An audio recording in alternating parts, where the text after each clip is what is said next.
అంటే మనిషి ఉన్నాడు అనుకోండి, మనం రైతు బంధు ఇచ్చుకున్నాం. ఎకరం భూమి ఉన్న మనిషికి సంవత్సర కాలంలో 10,000 ఇస్తే 10 ఎకరాలు ఉన్న ఆయనకు 1,00,000 రూపాయలు ఇవ్వడం జరిగింది. మరి ఏ భూమి లేకుండా ఒక కార్మికుడిగా పనిచేసినటువంటి వాళ్లకు మనం ఇంకా కూడా ఏమి ఇచ్చుకోవాలి.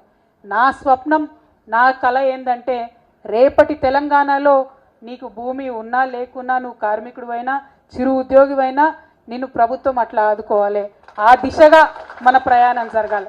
అంటే భౌగోళిక తెలంగాణ మనం తెచ్చుకున్నాం, ఇంకా కూడా సకల జనులకు సబ్బండ వర్గాలకు న్యాయం జరిగేటటువంటి సామాజిక తెలంగాణ మనం సాధించుకోలేకపోయినాం. ఆ సాధన దిశగా మన అడుగులు ఉండాలి. దానికి మేడేనే మనకు స్ఫూర్తి కావాలి. మనం తెలంగాణ వచ్చినాక ఏమనుకున్నాం? తలసరి ఆదాయం పెంచుకున్నాం మనం అనుకున్నాం. తలసరి ఆదాయం ఒక్కసారి చూడాలి. చూస్తే ఏమవుతుంది?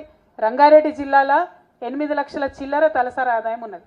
తలసరి ఆదాయం అంటే ఏంటంటే ఇండివిజువల్గా ఒక్కొక్క వ్యక్తికి వచ్చేటటువంటి ఆదాయాన్ని అందరినీ కలిపి గుణిస్తారు అన్నట్టు. దాన్ని తలసరి ఆదాయం అని చెప్తారు.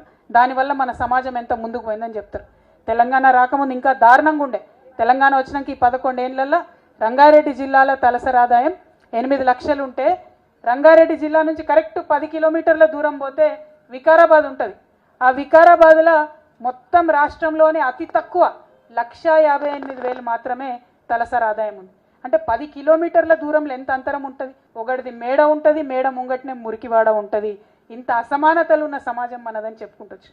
ఆ అసమానతలు పోవాలి. మనం భారతదేశానికి ఎప్పుడు కూడా తెలంగాణ దిక్సూచిగా నిలిచినాం. అది ఉద్యమంలో అయినా దేంట్లో అయినా మనం ఒక ఎగ్జాంపుల్గా నిలబడ్డాం. రేపటి నాడు జరగాల్సింది అదే. మన తెలంగాణలో ఖచ్చితంగా మరొక ఉద్యమం రావాలి. అసమానతలు అన్నటువంటి తొలగిపోవాలి. ఆ తొలగిపోవడం కోసం ఈ మే డే మనకు స్ఫూర్తిగా